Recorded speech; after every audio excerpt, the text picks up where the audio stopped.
correct, of the three Hebrew boys.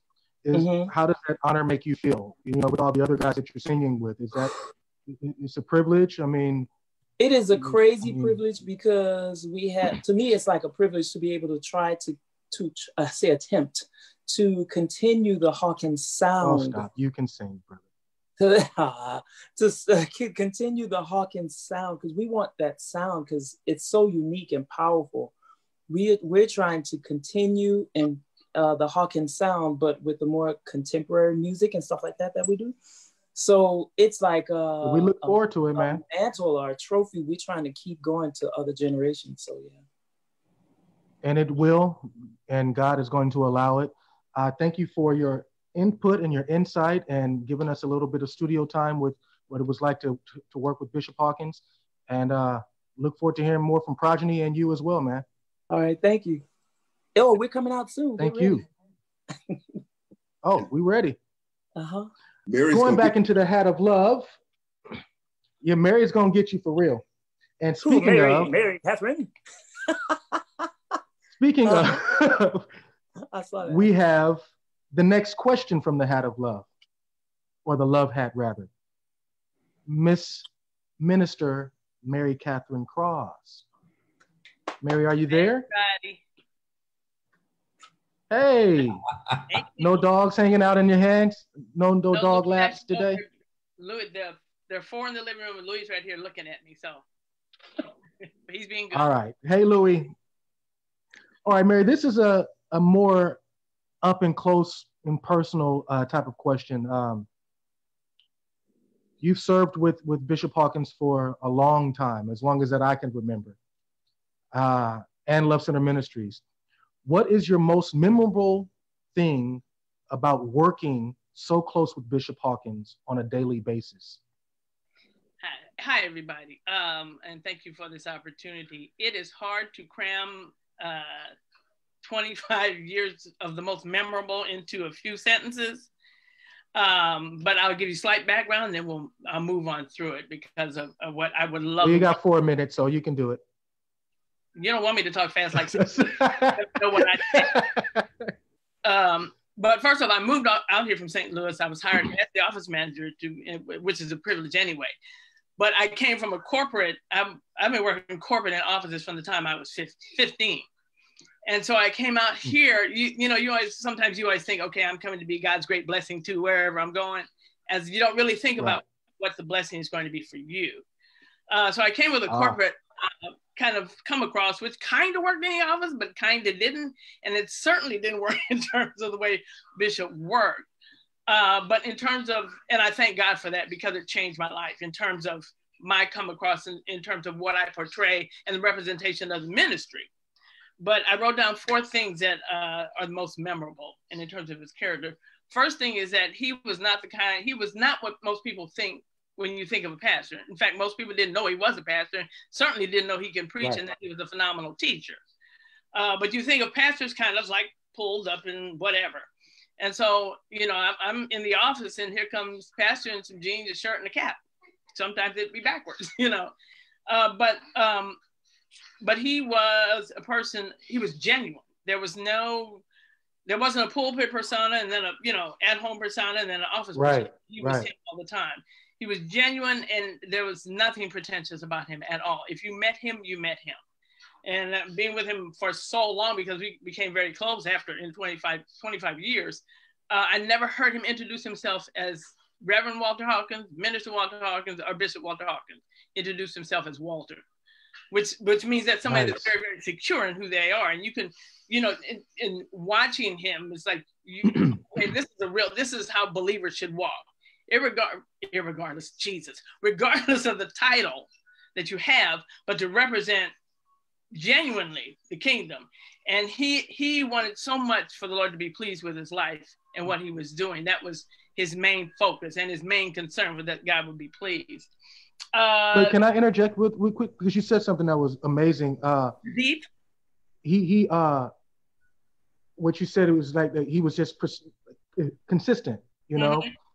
And I think that's a lot of the times with these young pastors growing up and the older pastors who are set in their ways, but there's that middle gap of people that are just genuine. Yeah. And it's awesome that that you and I and everyone that's allowed in this chat or around this chat have experienced that. And I think that's awesome that you pointed that out, because that's what we need to do moving forward as believers, is to just be ourselves and stay genuine and stay true to first ourselves and then to God, because we can't know God without ourselves, I believe, right?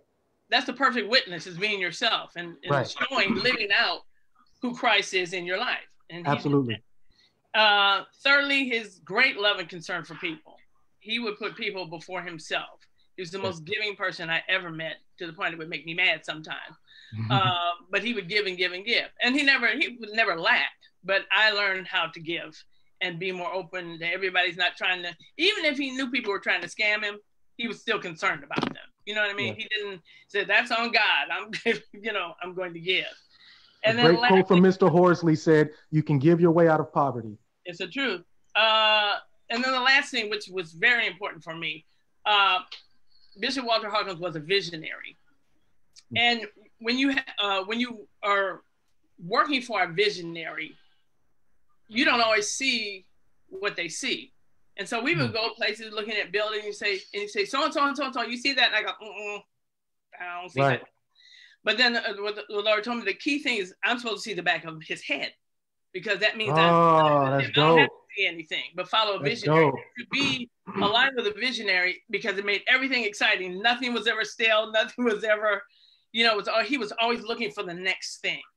And which means he was very lively and alive, and which kept the ministry lively and alive. There were no boring minutes, with him. So I am so thankful to have been a part and to be a part of Love Center, and to carry on the heart of the ministry wherever I go, wherever I am, the legacy and the heart of Love Center Ministry, which is love. Absolutely. That was profound. And we all have memories, and you said he's a visionary, and he's dearly missed, and we're going to continue to follow the vision. Amen. Thank you for your answers and your comments. And thank you. It's much appreciated, Mary, as I call you, Mare Bear. And continue to be blessed, and let's keep the ball rolling, all right? Absolutely. Next up, we have, in the love hat, Miss Gail. Hey, is Gail here? Are you here, Gail? Why do I sound like I'm on a Steve Harvey? Come on down.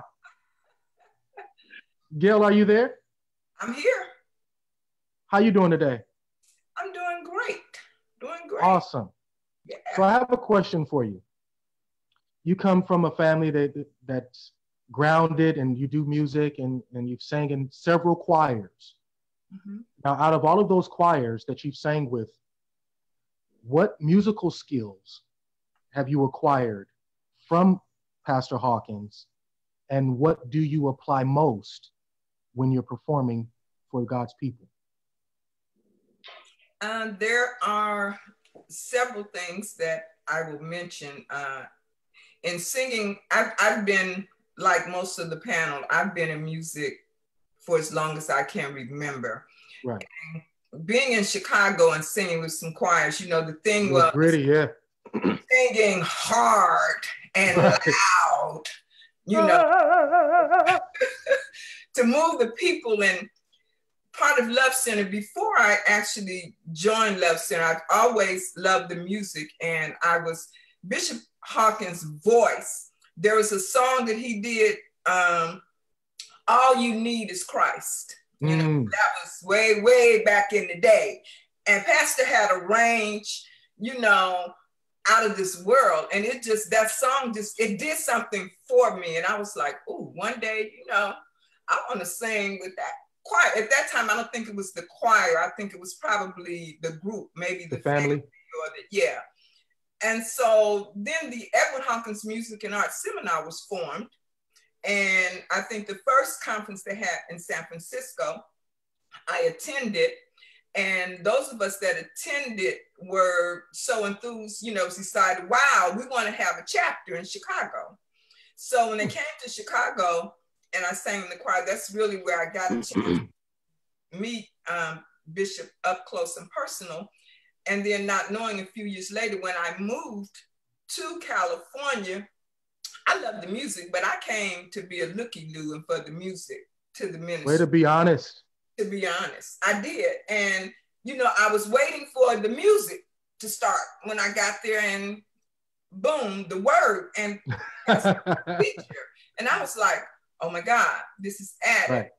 But in terms of what I learned once I became a part of Love Center Choir, one thing Pastor was just— And first you were part of the young adult choir, correct? I was part of the young adult choir. Yes, I was. Yeah, yeah. I remember. Because I really didn't want to be a part of the Love Center Choir first, you know, because it was all of the stars and those who were wanted to be stars. And I said to myself, I don't want to be part of the group. So I was part of the young adult choir, you know, but when I became one of those stars in the young adult choir. I guess so. Yeah. But they put me out of the young adult choir because they said I was too old.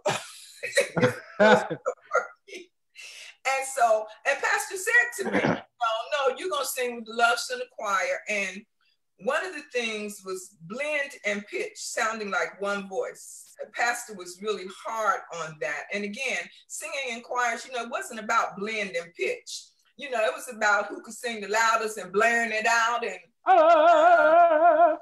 so he was really, you know, a lot of technique is what I learned from being in Love Center Choir. It was not about how loud you could sing. It was also about the quality and the tonality and the diction and the enunciation. He was just a fanatic about mouth, teeth, tip of the tongue, right? There you go.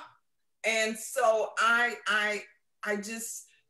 learned so much, you know, and singing, knowing I could sing, but to apply the technical aspects of singing, you know, that perfection. And then, of course, the one thing he was really big about was in singing, being alive. You know, it was like he was always, you got to be alive, your expression, smile, you know, because it was a thing about, you have choir members who are very stoic. And being in the Baptist church, yes, coming up, you know, we were stoic and, you know, a lot of times expressionless, and pastor couldn't stand that. So he would, you know, I had to get used to his temperament, you know, because he would let you know, you know, if you were off tune, if you were not showing an expression, you know, he would tell you, give me some life, give me some life.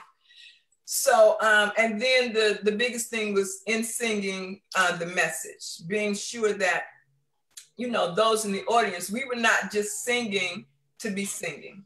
You know, we were singing, delivering a message. So you needed to deliver the message, you know, like you were living it. You know, it was to the believers. You wanted to make others, to draw them in. And that's what he taught us to do. And I tell you, I can't say enough about Love Center Ministries because it saved my life. You know, Amen. The music, yes, but the teacher that pastor was is just something that I will forever be grateful for. That is beautiful. And thank you for sharing your experience. Like, you know, we all have our own stories, and I apologize to whoever's listening, but you can't factor in the questions that are being asked as a 3-minute talk speech. You know, it's the experience. And I really appreciate you explaining that and telling us your perspective on the question that was asked. So that was grateful and beautifully spoken. Thank you, John. Thank you. Let's move forward. And we are going to go into the Love Hat again. Hope you all are enjoying this opportunity on Love Alive Live. And next we have, oh, this is a good question. This is for Mrs. Pearl Ricks. If you're there, Pearl, say hello. Hello. Hey, and you have Mr. Ricks. Hey, what's up, Terry? Okay, and it's a fitting question. Yes. What's the question? Pearl, explain to me, or explain to us all, the feeling of having Pastor Hawkins marry you and your husband, whom you're sitting with right now. Right. What was that feeling? And if you're 2 or 3 minutes, maybe we can hear from Terry's perspective as well. He gonna tell you. Oh, he's gonna tell you, not you? Yeah, he gonna tell you. Oh, well, let me rephrase it. Mr. Terry Ricks, explain the feeling of having Pastor Hawkins marry you and your beautiful wife. It was an honor then, and it's an honor now. I can't really put it into words other than say it was an honor. What I will say, Yeah, tell a story. well, for those that don't know, we were actually married twice. We were married on April the 24th, right before choir rehearsal. Did you go to rehearsal after that? At Camden, Yeah, Camden. Upstairs with every single pastor that was on the roster at the time. Mary Catherine was present. She was in the office. Everybody was there. And we got married. Yeah. And in our turtlenecks and jeans. And to me, at that time, it didn't really dawn on me that everybody was there, because really, I think that we just didn't really see anybody except for us. Yeah. And the pastor, And but later on, it's been almost 30 years now, that you look back, you just like, wow, everybody was there. Mm-hmm. That was. I love how you're telling this story, Terry. Yes, this is the way we do it. Continue. It's beautiful. It was strange because, we did it right before rehearsal. And I think one of the things that we were both wondering, we were sitting in rehearsal, was like, does anybody know? We were looking, but nobody knew. We were wondering if anybody knew. We were looking around like, so one of the things I will say, that Pastor, did say about it was that he was very adamant that this was something that he didn't take lightly, and he wouldn't just do it if he didn't believe in what he was doing. Right. I know there were probably many people that, may have asked him to marry. I don't know how many people he's married. I don't know. From what I understood, we were the first couple that he married actually in the church. I don't know if that's true. In that church. Yeah. Right. So, but yeah, he was very clear about that. If he didn't approve of it, or if he didn't believe in it, he wouldn't have done it. So I'm very honored by that. And I'm very honored that, we've stood the testament of time, Absolutely. You two are a model couple, 3 beautiful children. Am I correct? Yes. They're all, well, 2 of them are pretty much grown, or they are grown. And then we have young Marvin, correct? Mervin. I called him Marvin, sorry, but awesome dude. But yeah, continue to represent Christ in your marriage and the oath that you took to each other and also God. And thank you for sharing that experience on what it was like to join union under the leadership of Pastor Hawkins. That's pretty dope. I don't know if like we said, we got married twice. He married us both times. Really? Yes, he did. Yeah. So you said April 24th, right? April 24th and June 15th. June 15th was the actual date that we set for the wedding. For the wedding, yes. Yeah. He married us. Okay, so it was, okay, I got you. So the wedding was the June 15th and then pre-marriage. That's pretty awesome. It was. That's pretty dope. Got married twice to the same person. That's pretty cool. Chauncey, can I ask them a question? Yes, ma'am, you may. So Terry and Pearl, you got married and went on down to choir rehearsal. Yes, we did. Right before choir rehearsal. It was like 7 o'clock and we were finished at 7:30. One in the rear. I'm going to buy both of you a little choir trophy. Almost spit up my water, Nona. A choir trophy. Thank you again for your response and your answering the question. I think it's beautiful. And you said 30 years? Next year it will be 30 years. Now, are we going to celebrate the... Yes, we will be having a party. No, wait. No, are we going to celebrate it on the April 24th or June 15th? It'll be probably in May. I thought about that. Okay. Make sure it's on a choir rehearsal night. Right, it has to be. right before choir rehearsal. Right. It'd be a short party. Y'all be blessed, and thank you again for chiming in. I appreciate it. I love you all. Love you too.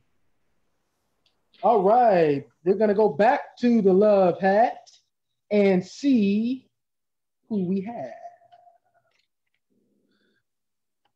Mr. Sean Alexander, are you there? Yes, I am. Is that blonde? Yeah, it's blonde. Nice. I like the blonde ambitions. All right, this is something that for all our millennials and the people that are believing in Christ and still learning and developing their way. Describe what it was like, because I remember you growing up as well. You and Jahi and my god brother Brandon. Describe what it was like growing up in Love Center. Give us that perspective on what it, things that you learned, some memorable moments, if you can. Growing up in Love Center was a really fun experience for me. It's something that, one, is priceless. It got my whole foundation in the word there. Camping trips and stuff like that. Definitely. We did a whole lot. Love Center was, when I was young, when I was coming up, was a very active church, had a very active young adult ministry, very active children's ministry. And I'm fortunate enough to have been a part of both of those. Be a part of both of those. I remember as I was growing up there, looking up to just about everybody on this call. Real tidbit, I've known everyone on this call over 15 years. Actually, I would say over 20 at this point. But I remember looking up to everyone. I remember being really, really interested into the music aspect of Love Center. And I remember turning 12 and begging my mom to go join the young adult choir, who Mama Nona was actually over at that point. And I was like, let me go audition. And it actually was something she held over my head for a while. But Lena would not let you go to teen night, even if it was the day before your birthday. Exactly. That's a note for all you young Love Center members and new members to come. Teen night was a special thing when you became a teenager. Yes, it was. It definitely was. Another thing that's interesting, as I was reflecting on this question, I thought of this. I didn't really know the magnitude of our church until I was like 19. Wow. Which says a lot about the people there. I knew that we were recording church, and I knew that we had songs that were famous, but I did not know the magnitude of it. And it always felt kind of silly because I'm really into music, but I just never did the research until then. And I remember learning that, and then really being feeling fortunate to be around a group of people who others would consider giants, but are really, really humble people. I didn't know who you were at all. One other memory I have, this is an early memory of Love Center. It was back when we were on, I want to say it was MacArthur. It was the Camping? It was the Playhouse. I may have been about 5 years old, but I remember that Lynette used to sing, oh God, it's God Will Take Care of You. She used to sing it a lot, and every time it would make me cry. It would, I would not cry because I was like slain in the spirit. It would scare me, actually. Because her voice scared you, or the message scared you? It will say it was actually a funny thing because it would get so loud, and just the instrumentation, the choir, and everything. It would just scare me. It was the funniest thing. My mom reminded me of that yesterday when she and I were talking about this coming up. But there's so many things I can say about Love Center. The one thing that I want to end this on is that Love Center has become family for me. Everyone on this call, I consider them a part of my extended family, and cool dude, it's Sean. Always a real familial atmosphere there. Well, you've been born and you've been raised around the same people that you've looked up to, and you've been also accepted by the same people that you've looked up to. So I think that's a great tribute to them as well, and modeling growth and appreciating the process of growth. And as you will continue to grow, I know you're doing a lot of things. Part of this feed is because of your technological skills, and we appreciate you for that as well. And just continue to grow in the Lord and let God continue to bless you, man. So thank you, bro. Appreciate it, man. Thank you. We're going to move forward. I would say apologies to anyone that is feeling that this is prolonged, but again, it's so many things that we can say about this great man, about our great ministry. They're intertwined, that just allow people to have their feelings. And in that process, we're moving on to Patrick. Mr. Patrick Sturgis, are you there? Dr. Evans, I'm right here. What's up, Pat? What's happening, man? I love the red. What's happening? You look like you need to be on some kind of billboard with the red background, like my red background, a cherry cola commercial or something. And this is one of my favorite questions. I'm excited to ask this, and I hope you will be excited to answer it as well as I am to listen. Go right ahead. Now, we all know about the song Marvelous, right? Mm-hmm. A lot of people sing it in their church. A lot of people sing it in their car, their shower. And it's one of those staple songs, kind of like Thank You that Bishop Hawkins wrote. But you actually had the privilege to sing it on stage with 3 legends that are in glory representing the kingdom right now as we speak. Bishop Walter Hawkins, the late Bishop Walter Hawkins, the late Dr. Edwin Hawkins, and the genius himself, Mr. Joel Smith. Describe that feeling of performing that song. Like, if you can walk us through when Pastor asked you to sing it, or how that went, and then being on that stage, because you sounded amazing. Thank you, Chance. Let's see. Performing the song "Marvelous" with Pastor Walton Ed was, I would describe it as just epic, if I were to choose a word. The backstory about me doing this song with them is rather interesting. I was pastor's accompanist for Love Alive 5 rehearsals, and he auditioned guy singer after guy singer for the Marvelous Trio, and I played the song for everyone who tried out. Kind of remind you of that Cinderella thing where you're just sitting there watching. So I'm playing for everybody, and just nobody fit. The blend just didn't happen for him. And he was, I could see him getting a little bit frustrated. And one night, after having auditioned. This was at Camden? This was at Camden, yeah. Okay. One night after having auditioned to Excess, he looked at me on the piano and said, "Let me hear you try it." And the rest is history. We did it. Nice. The voices just locked. And he's like, all right, you're doing the song. So you auditioned it that night with Edwin and Dad? Yeah, I was probably the last person to audition. I wasn't meant to sing it. I was playing for everyone else's audition. That's pretty dope, dude. Yeah. So did that, I'm sure, like, you got in your car and you were numb, and then you were like, okay, I got to tell somebody, or I got to do this, or that you just had to let it sink in, didn't want to hear no music. Like, wow, I'm going to be singing this song on a live recording with these 2 legends. Yeah, absolutely. So from that feeling to being on stage and actually doing it, what was that feeling like? You know what? The whole Love Alive process was crazy for me. Now I look back on some things and I'm like, oh my God, did I do that? Even the other song I did on there, Safe in the Arms, I wasn't supposed to sing it. I just sang it the next night, and I remember Mary faxing me over the lyrics. And now at my age, I'm like, I can't remember what I had for breakfast. I can't. Right. More or less a whole group of lyrics for a song. So just, I look back at it now and I'm like, oh wow. But it was a great experience.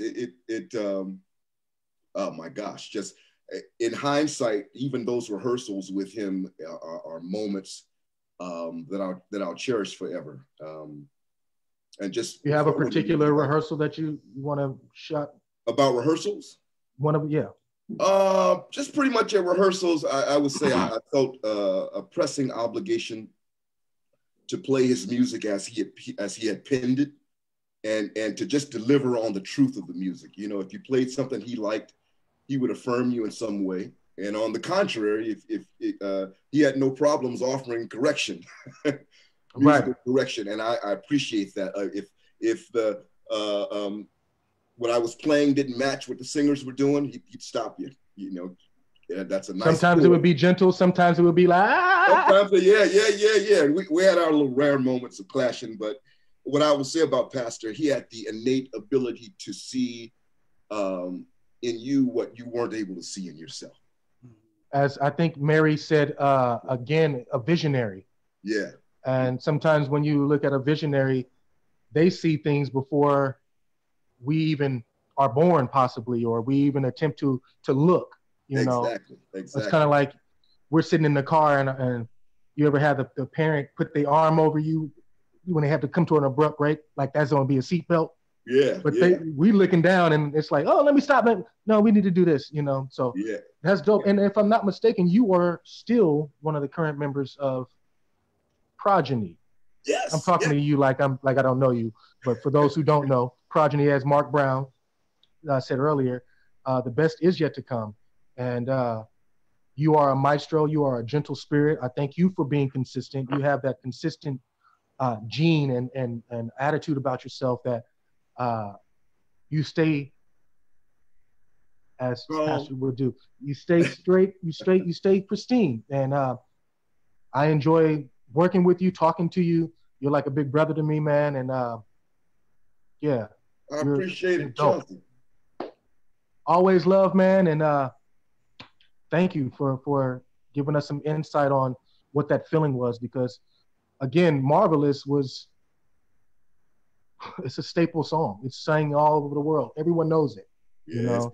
It's become a classic out. Yeah, it's one of those classics, you know, and just in a matter of 20 years. So that's pretty awesome, man. Thank you for sharing, brother. You're welcome. You're welcome. Cheers. Now get that Cherry Coke commercial going so we can get some stuff. We're gonna go back into the love hat. Hope you all are enjoying this opportunity that we have to share with you. And if you have some questions at the end of this, then we will possibly answer them and direct them personally to who you want to answer, and then we can move forward that way. Next person, Miss Tammy. Here I am. Tammy, hey. Hey. What's up, beautiful? Oh, how are you today? I am amazing. It's a little overcloud, but and slightly windy where I am, but it's nice. Yeah, we're in the same place. Yeah, it's kind of weird weather, but you know, God is still in control. We're gonna jump right in. What you want to know? I want to know what makes Bishop Hawkins' music so appealing to you. As someone that we are, you always say you've watched me growing up, but we are close in age. But what makes it appealing to you? Oh. I hope. I think so. I think. But okay. What makes the music that Bishop created and wrote timeless and so effective in your life that you can actually you have sons that they can share with their children and vice versa, and what makes it so appealing to you? That's a very good question. I'm going to go a little backwards to when I was growing up. I grew up next door in Seaside, California, next door to Mother Mary Welch. And if you don't know her, she's from Greater Victory Temple. She passed away recently, God bless her soul. But her son and I were best friends. And he used to always play these random choirs, churchy choir sounding choirs. And we listened to that. Was it the kind that Gail sang in? Yeah, well, no offense to Gail. I love you, Gail. But that kind of choir. All of the songs were that kind of choir sound. And in my house, there were three staples: Danny Bell Hall, Andre Crouch, and everything else Hawkins. Those are the gospels. That's what we listen to at my house. So Nice. I started playing around with that, showing him that kind of music. And, you know, he listened for a little while, but see, Bishop Hawkins, his songs had words that made sense. His words were flowing and his words were powerful. And that sound, I loved the sound of that choir. Listening to the choir, that sound was just, it was just there. That was the sound. Mimic it. You can't mimic that sound. Nowhere. And people try. They have tried. They still try. But that sound right there was what I wanted. When Love Alive 2 came out, and I'm a percussion girl. So when Love Alive 2 came out, I heard Until I Found the Lord, and I listened to Joe, and every little lick that he played. I learned to play the tambourine on that song. I played that song every day, all the time. But I loved it. I loved the way that we used to sing all these songs when I was growing up.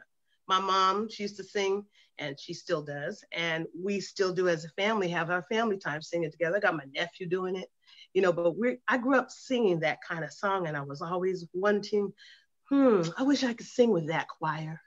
Who knew? You can. I wish, who knew what was going to happen years later, but I always wanted to have that kind of sound and sing with that kind of choir and have that kind of discipline. Bishop's music, you knew everyone who sang it was disciplined because of the way it sounded. There wasn't people trying to sound over each other. Everyone sounded at one voice when they needed to. You could hear different levels of parts. And that's the thing I liked about his music. Not only his words, that all of his songs had meaning, and you could go to the Bible. I learned Isaiah 53 from Wonderful Album. Right? Yeah. Fact check it. I learned songs. I used to pretend to be Lynette. So I used to learn songs all day long. That's what I used to do. But Bishop's music was so encouraging and inspirational. Amen. And comforting. And when you're down, you could put something on and it would just like a Be Grateful. I play them all day still. It blesses your soul. It just sends you somewhere where you can just relate to what he was writing. What was he meaning in that time? And I'm going to go and say my favorite song still is from Love Alive 5 now, because we were on there. But Love Alive 5, My Gratitude. Beautiful song. That song, if you even just listen to the words, just listen to the words. And then with the music and everything, My Gratitude is the best song I think he's ever written, in my opinion. I love it. Rightfully so.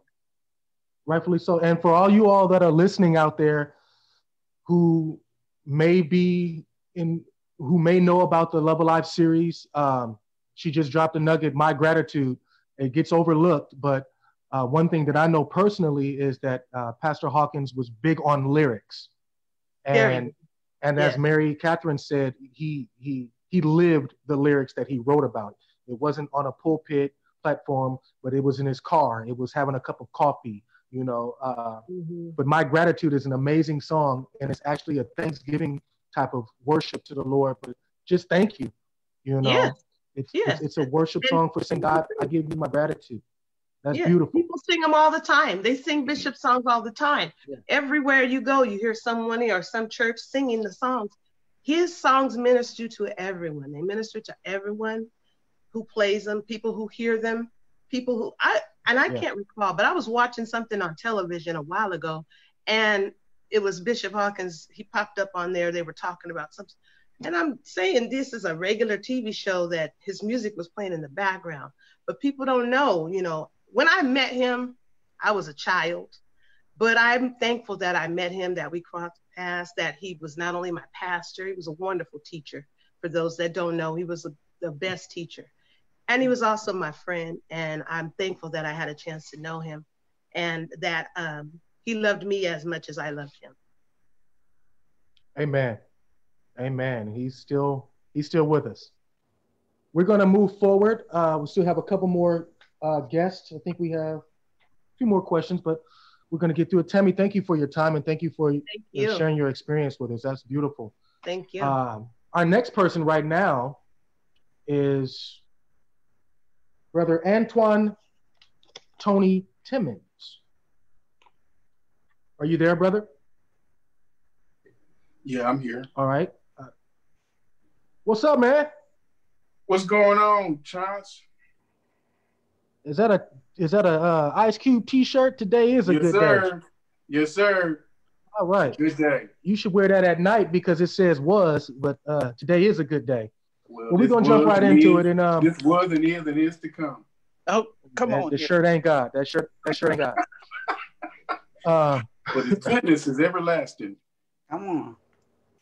Now describe playing the organ or a piano, or the piano, not or a piano, and a typical rehearsal. And if you can share with us, this is to Tony, to share with us one of those memorable moments that sticks out to you. Wow, that's a big question. It's like you said. Well, you don't have time. It's okay. Everybody on the panel, I think we've probably been ministering together and rehearsing and working together for the last 20 years with Bishop and with Edwin and doing various things. Really some of the more memorable rehearsals for me was probably when we were doing some of the special events, like the Christmas production for Love Center or the Easter production, which I know that you were involved in. You played Jesus one year, I think. Alfred had me playing a lot of things. Yeah. And it was those kinds of things that's probably stand out for me the most with dealing with the Love Center choir in particular, because I appreciated the kind of artistry that went into it. It wasn't, for me, it was more than just a regular church Easter play. You recite poems or speeches or something to that effect, but because it was a production. Yeah, it was a full production, and the church really dug into it. But it wasn't just generic. It just felt like, it was really some good, inspiring sort of things, and the music was just phenomenal. I would love when, for instance, I could bring up names like Brenda Roy. Shout out. When she would sing, I think she was married at some point. And when Sonny Hawkins was married. There you go. Sonny Hawkins, also part of the Love Center music ministry. Lynette, of course, we always Gabriel at one point. What was that song? Matter of fact, I think that's the song that you and I talk about all the time. The song that Lynette used to sing in the Christmas play. Was it like Stay With Me or something? Stay With Me, yeah. Stay with me. That song is just still to this day amazing. And she would do it in the Christmas play. No, it was the Easter play. It was Easter. Easter. There you go. Because that was when Mary was sweeping. Yeah. And that's before the angel came and told her that she was going to bear a child. Exactly. Thank you. Easter production. And I had the privilege and the opportunity to sing a song that really impacted me before I came to Love Center, but I got to do it in some of those Easter productions, which is Jesus Is My Friend from Love Alive 3. Which you sound good on, man. Thank you. But that song was really a part of my life, and that whole record, by the way, was really a big part of my life before I even came to Love Center, because I remember it coming out in maybe like the last year. Maybe I was a junior in late high 80s. school. What was that? I was like a junior in high school when that record came out. I know you're trying to be funny, but I was gonna say, was that 1910? Go ahead. We're gonna talk after. We gonna you. No, but it was such a wonderful record, and I didn't know that other people were being so blessed. From what I understand, that still to this day is the biggest selling record of the Love Alive series, but I just knew it meant so much to me. The sound of it, the songs, like Tammy just said, a lot of those lyrics, is there any way, or when the battle is over, those lyrics are just so impactful. You know, people still in the church world, it's become sort of a saying, you know, don't wait till the battle's over, shout now. That's like a part of our lexicon, you know, in the church world. You hear preachers all over the place saying that. And that came from Love Alive 3. So it was those kinds of experiences that that I think I remember the most. And it goes back to what Mary Catherine was saying. I think the key word for me right now is visionary, because how the churches are using "don't wait till the battle is over." You can read the word of God all day, but to get that revelation that I can actually shout now because I know the end, it's kind of like watching a pre-recorded basketball game, knowing that the Warriors won. Like, I already know what's going to happen. Yeah. You know? So thank you for your input, man. And thank you for being a part of our ministry and continuing to play and minister through song and to write. You are also a part of Progeny, which is the offspring, which means offspring, correct? Yes, sir. Of the Hebrew boys. And yes, sir. I think that you are all doing an amazing job. And which Bishop actually put together. Right. Bishop is the reason why the four of us are a part of it. And when we came on, it was directly he put his hands on that whole thing. And the reason why we're doing what we're doing now is because of him. Yeah, it's only one member that I wouldn't that's not on this feed, but one of the two founding members, and he's here actually with us today, Daryl Williams.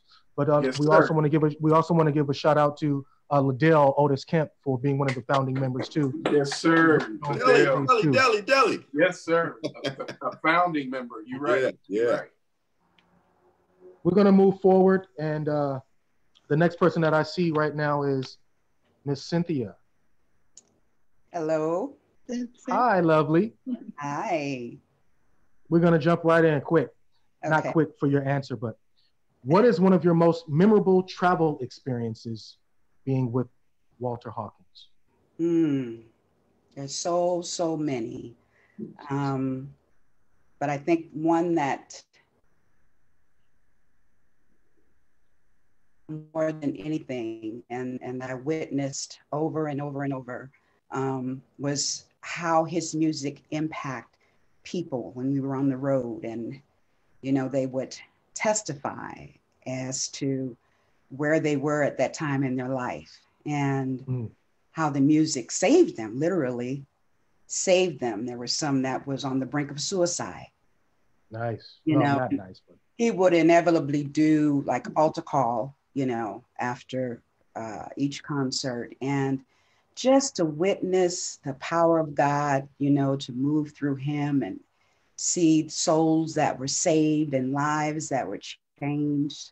It was just awesome.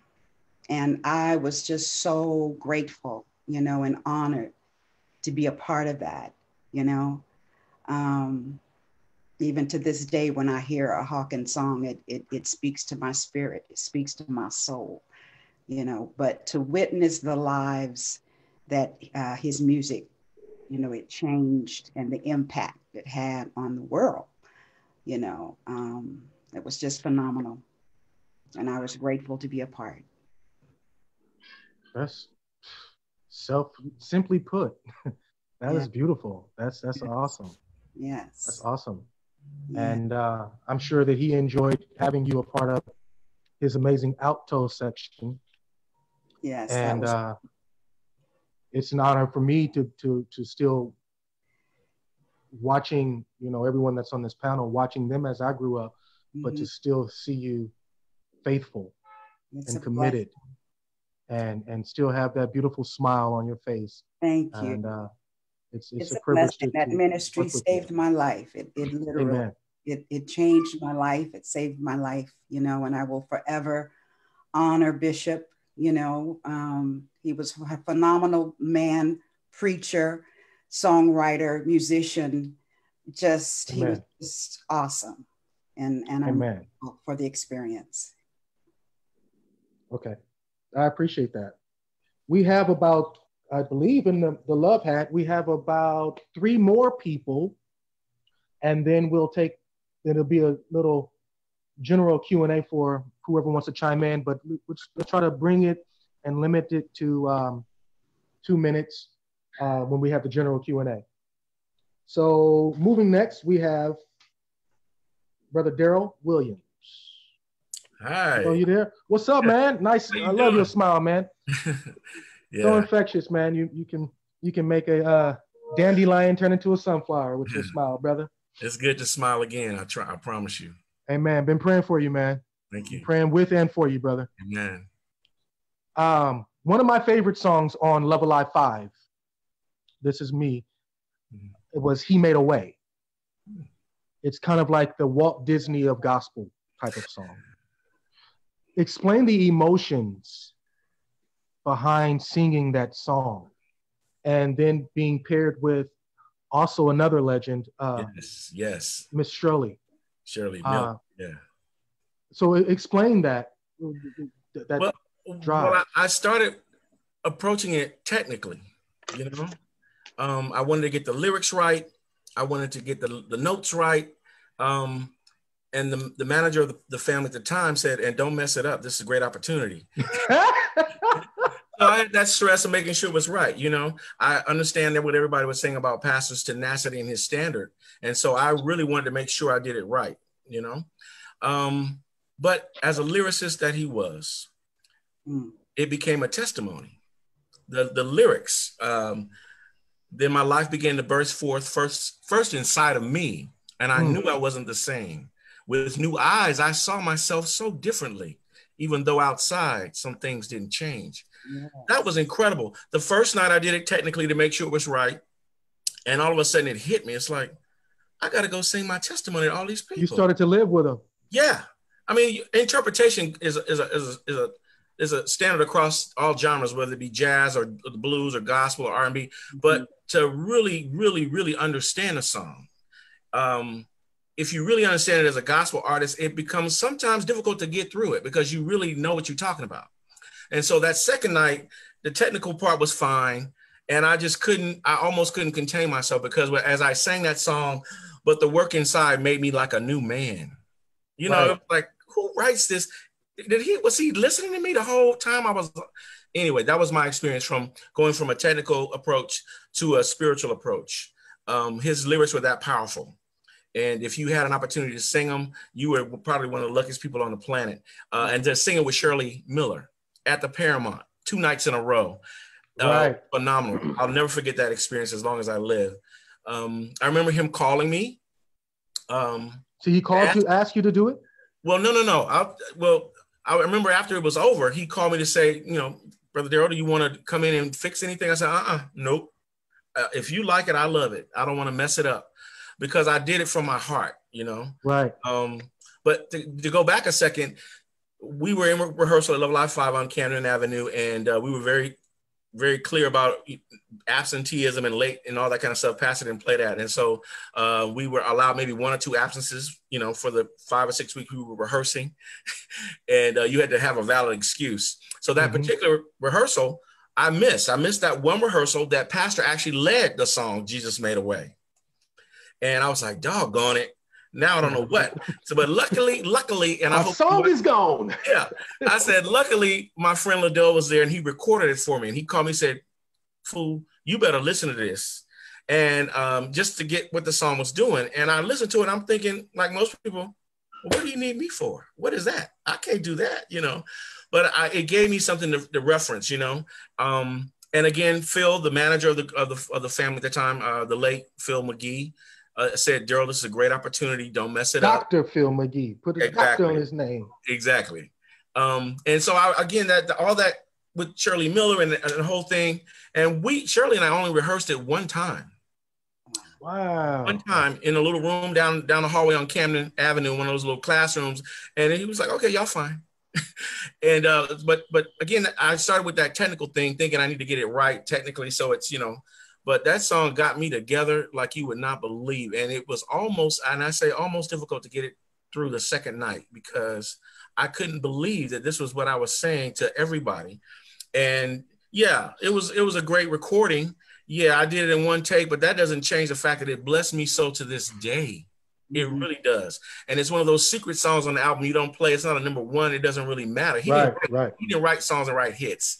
Joel actually used mallets on that song. Yeah, he wanted to bless you. That's why you see the t-shirts, don't wait till the ballad's over. You can shout now. That was not just a song. That was a mantra, you know? So that was my approach. I mean, that was my motion from start to finish, you know, just technically and then, you know, inspirationally and then testimonially. It was, if that's a word, it was just like that for me.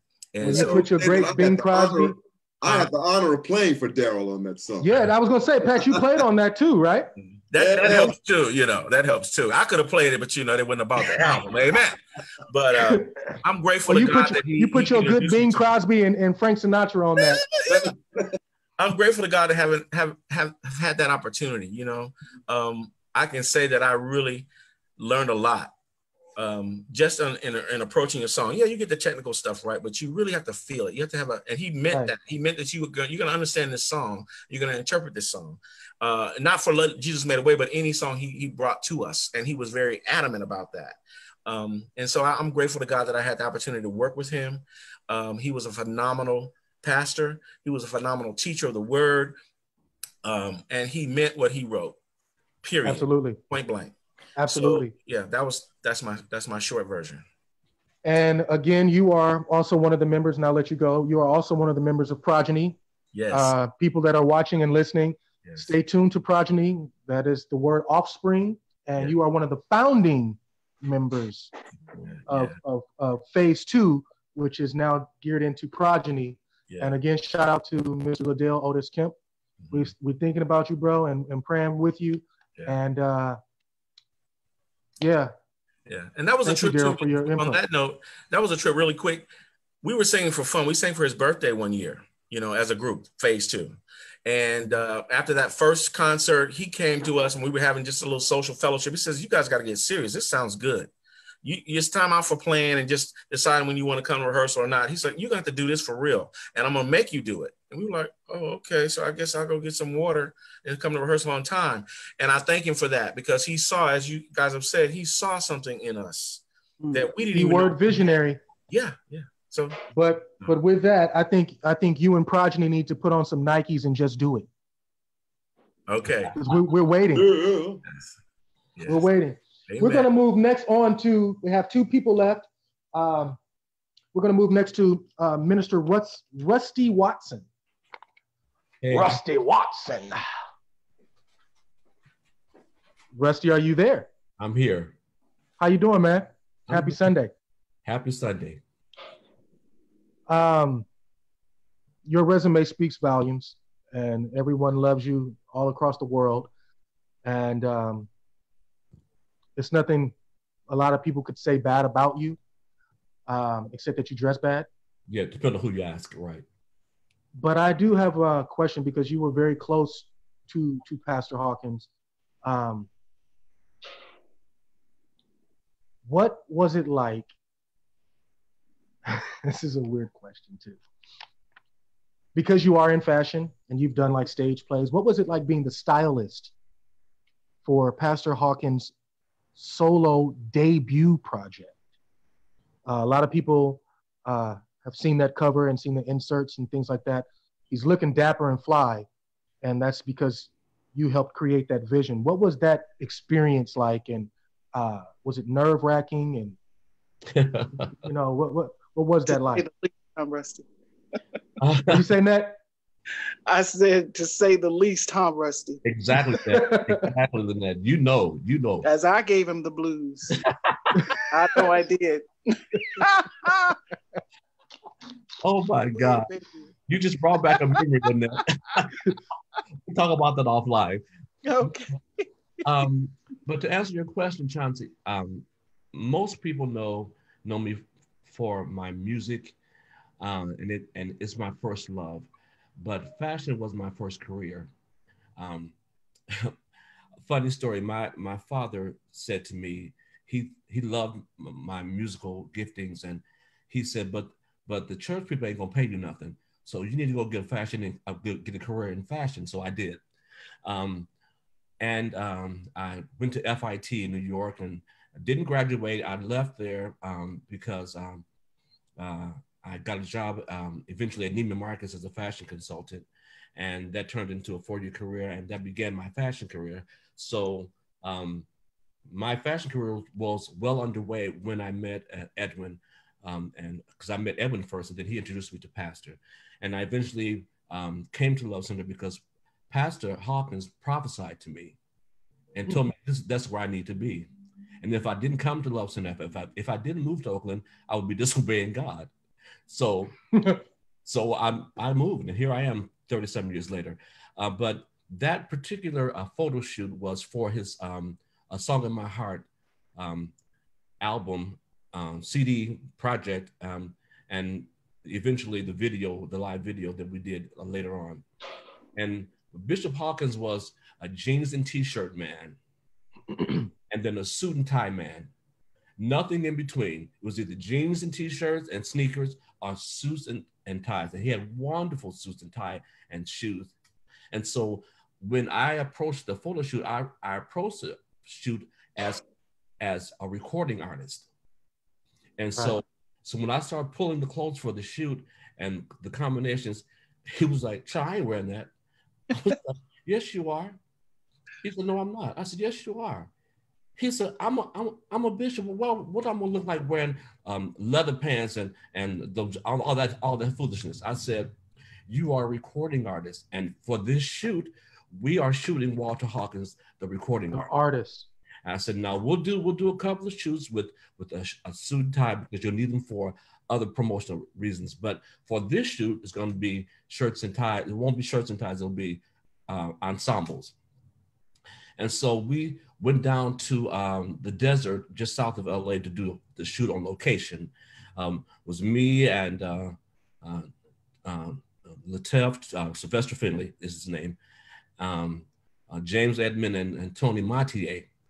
And so we were actually, to interject, I was living in Canada at the time. Yes, you were. And my team, we had basketball games in LA, and my coach let me go see my dad, Pastor Hawkins, during that photo shoot. Yes, during that time. I remember that. It was hot, but it was so rewarding for me because he entrusted me with his look for that photo shoot, and unbeknownst to any of us, it was the last photo shoot he would do, and we have a overwhelming volume of archival pictures from that shoot. And when I pulled the wardrobe rack out for his shoot, he was like, "Who are all these clothes for?" I said, "They're for you." He said, "I ain't wearing all that stuff." I said, "Yes, you are." He said, "No, I'm not." I said, "Yes, you are." He turned to James and said, "He thinks he's the boss of me, but I'm still his pastor." I said, "Not on this shoot." And so that's kind of how it went. And it was a joy. It was sheer fun. And because it was a photo shoot, I used a service called Studio Services, where you go and you get the clothes, and retailers or designers will give you the clothes for the shoot, and you give them back. And of course, you have to pay a deposit. And so as I was preparing to give clothes back, he would come to the rack and say, "I think I want that. How much is it? I think I want that. How much is it? I think I want that. How much?" I said, "I need to take something back. Now tell me what you want." So as a result, he probably bought about 7 or 8 of the outfits from that shoot, and I had about 20. And we did that shoot, and it was great. The experience was great. That's awesome. Like, you got the whole, you to me, aside from Minister Lynette, you have another aspect aside from being a member and friend and musician with him, songwriter with him, because you've written songs on Song in My Heart. Yeah. You've written songs on Love Alive 5 Again, and you were one of his close friends, but you have a different angle that no one else has as his stylist. Yes. And I thank you for sharing that aspect with us. And if you can let people know where you bought that beard, it would be awesome. I mean, that where you bought that goatee. I think some people might want to buy it. And the mom and daddy. Thank you. My mom and daddy gave it to me. Is that the name of the store? Yeah, my mom and daddy gave it to me. Linus Bill. No, but thank you so much, Rusty. We love you, and thank you for still being a part of our music ministry and our membership and being a leader as you will always be. Thank you so much, man. And thank you. Moving on to last but not least, well, we do have two more people. I'm going to save the note for last, but I have a question for Minister Becky. Are you there?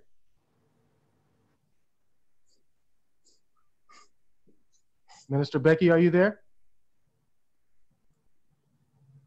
Oh, where is she? Unmute okay, well, yourself, Becky. Make sure she unmutes. Yes. Hey. Hi. How you doing? I'm doing fine. Now, ain't that something that the one who is tech savvy had the mute button on? I'm supposed to have it on. She was following instructions. Yes, sir. All right, Becky, we got a question. I have a question for you. Mm-hmm. As being a member of Love Center as long as I've been around, which is a long time, what has it been like being a minister of the gospel in arms with Pastor Hawkins and teaching the gospel from his tutelage and to the people? And I believe you're also married to a husband as well, correct? Yes. Well, I had the privilege of interviewing him one time in 1997. And when I interviewed him, the question was, I can't remember verbatim, but it was, you know, what is the core part of your ministry? And he said it was to, you know, some people try to spearhead and get certain people. You know, they said that one would be a good Sunday school teacher, or that one would be a good superintendent, or that one would be a good whatever. But he said that he would cast the net out. That's the way Jesus would do it. Cast the net out and gather everything. So that was really a striking point for me growing under his ministry, was that he wanted everybody to be saved. He didn't pick and choose people. And he would, if you ever went out to dinner with him, or if he took you out for breakfast, how many, raise your hand, how many went out, went shopping with him? See? And he would buy everybody's food when he went out. You know, he had he didn't have respect of person, but he would. Well, not all the time on purpose. A lot of people would take advantage of his love and genuine kindness. Time I took the check. I took the check that time. So, but he was like Mary said, very generous. He had a big heart. He loved everybody, and his parents was like that too. Because I got her stories. The historian Edna Duncan, you know, we both. I took pictures. So each time somebody talked, I have almost a picture to go along with some of the things that they said, because you know, just following his career and following his life as a pastor was just awesome. And the point wasn't to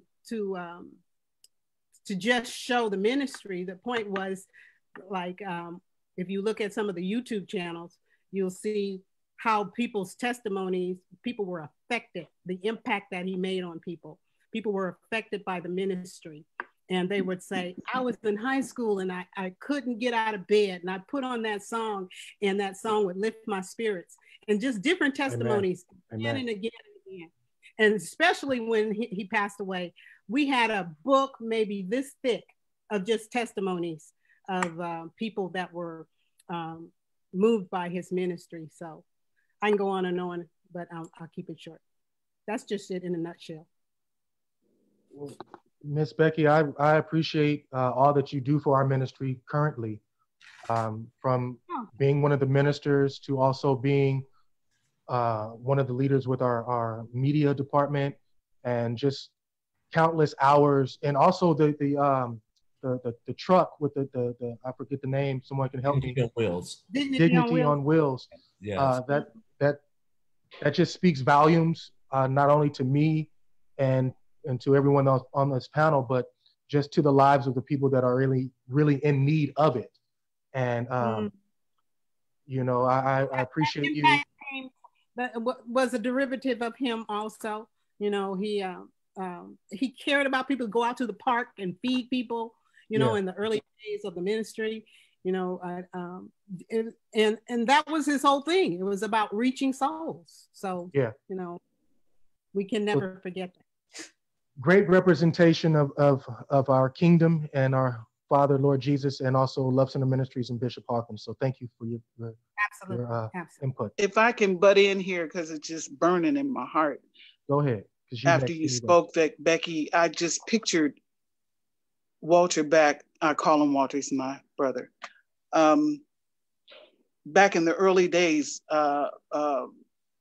before Love Alive, the first Love Alive, he said on Love Alive, before Follow Me, the song Follow Me, he said, follow me as I follow Christ. And I just saw a picture of him like Christ, being the tree, and we are the branches of that tree. We are the fruit of that labor. Amen. Of God calling him into the ministry. Absolutely. Just so powerful. I've been trying not to jump ahead, but there's so much good stuff from everybody. I love you all, and I'm the last, right? It's your moment, babe. So you don't have to announce me. You don't have to announce me. Well, you know, everyone knows who this lovely lady is. I'm still going to. This is the most beautiful spirit that one could ever meet. Can sing. She is a Hawkins. She's the baby sister, but she's also anointed in leadership as some say pastoralship. And my question for you, as you are the youngest, is it's a little intimate and personal, but I think that you'll be all right. Describe growing up under Walter Hawkins and watching him become a pastor, a leader, and then a legend. Well, first of all, we don't have enough time. Of course, this is going to have to continue on. This conversation that we're having today is going to have to continue on, because there's a wealth of information and experiences that we all can share. Absolutely. And I can share oodles of experiences growing up, as you put it, under Walter. And I'll just go on to say, because I'm the baby, we were the two babies of the family, baby boy, baby girl, but I'm the baby. And, you know, I looked up to him, as everybody said, you know, it's like a common thing, a common thread. He was somebody to look up to. Even when we were children, I can remember just being in his presence. A little tot I was.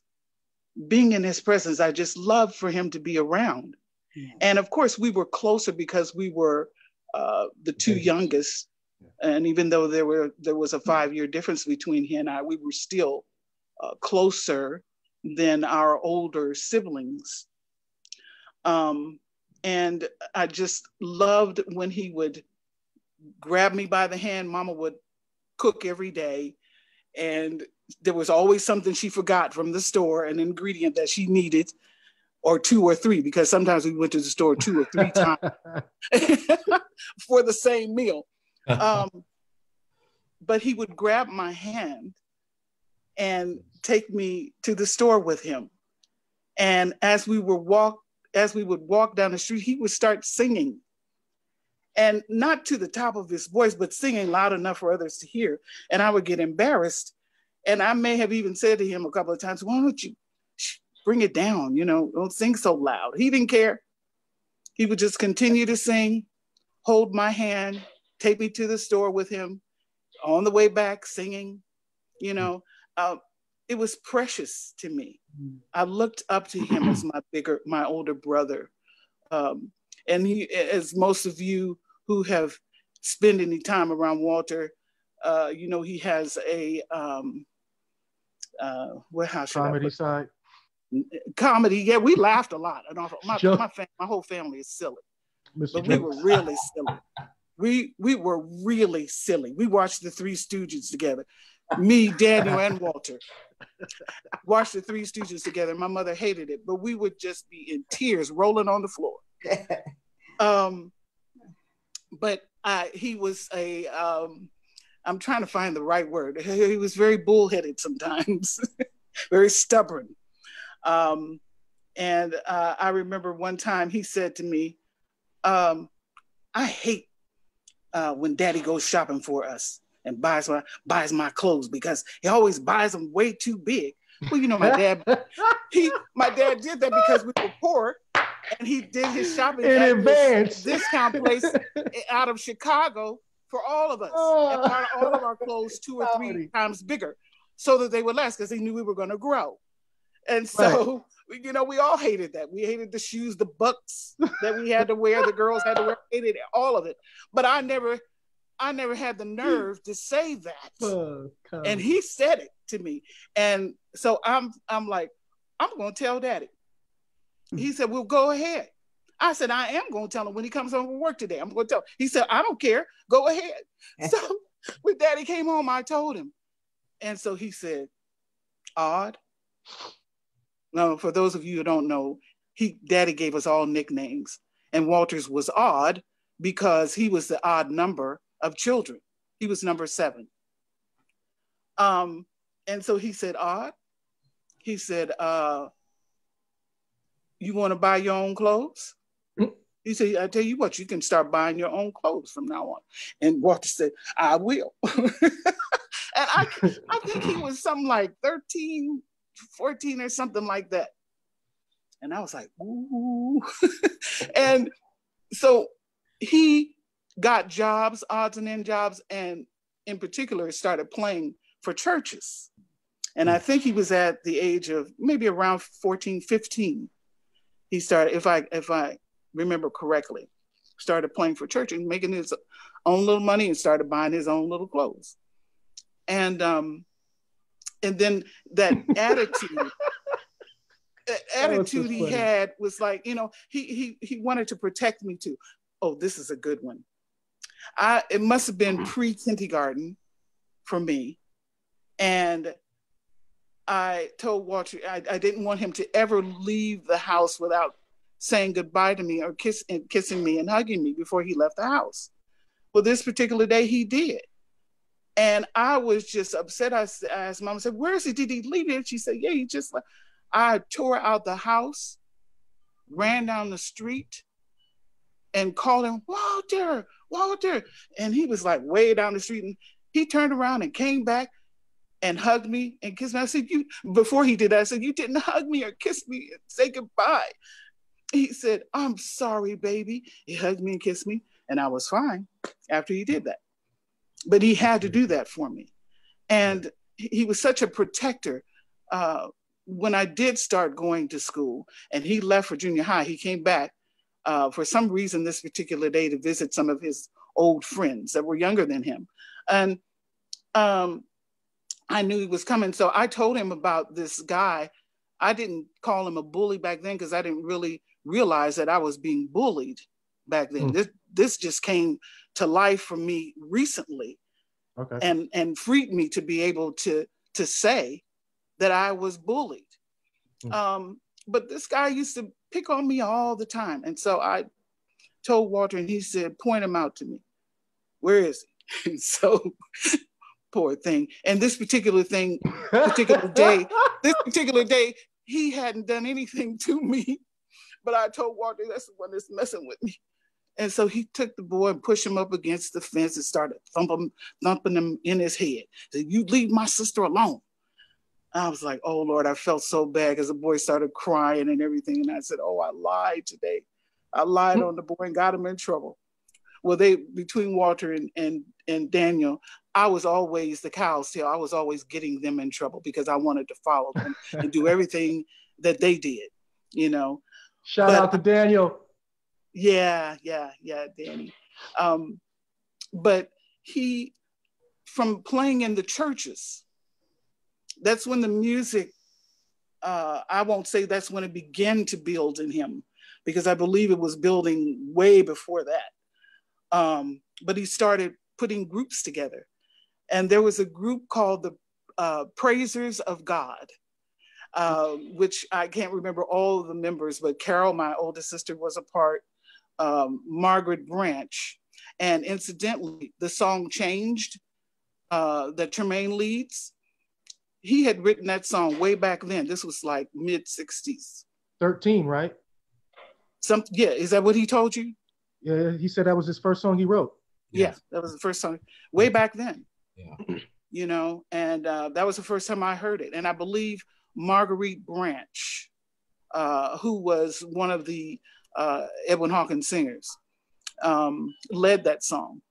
And someone was talking about All You Need earlier, the song All You Need.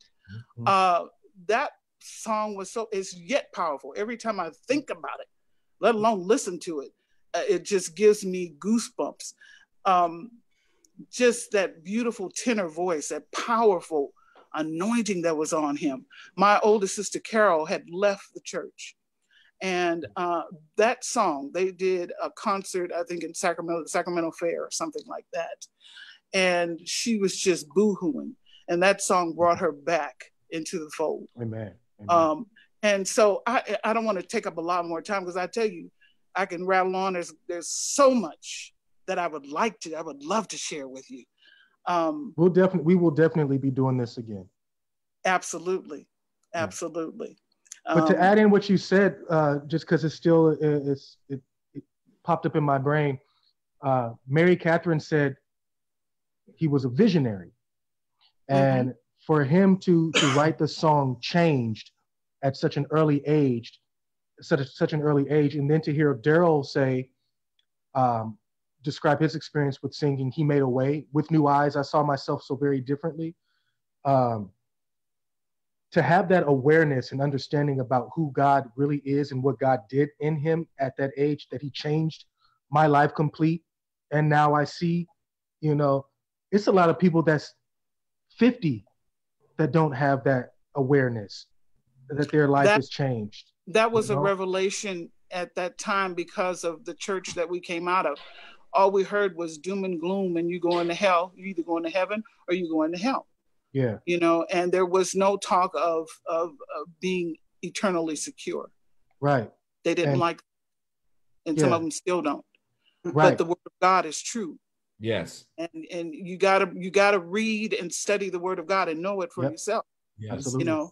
And that's what he did, and that's what he taught us to do.